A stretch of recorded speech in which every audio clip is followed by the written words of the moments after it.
Nakita niyo na ba yung memo na to from restaurant industry?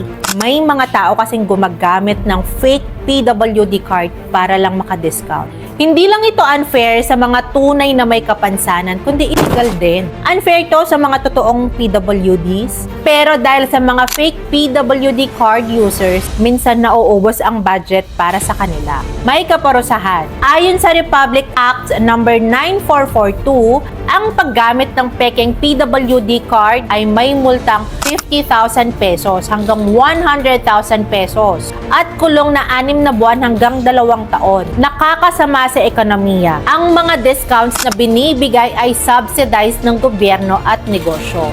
Kung maraming mandaraya, mas bumibigat ang pasanin ng mga negosyo. Paano naman magkakaroon ng mas makatarungang sistema? Maging responsable. Kung hindi ka PWD, huwag kang gumamit ng peking ID. I-report ang mga nanloloko. Kapag may nakita kang gumagamit ng fake PWD card, isumbong sa DSWD o lokal na otoridad. Maging empathetic. Alalahanin na ang tunay na PWDs ay may pinagdadaanan na hirap araw-araw. Huwag natin silang agawan ng karapatang dapat sa kanila. Gusto mo ba ng patas na sistema? Magsimula tayo sa pagiging matapat.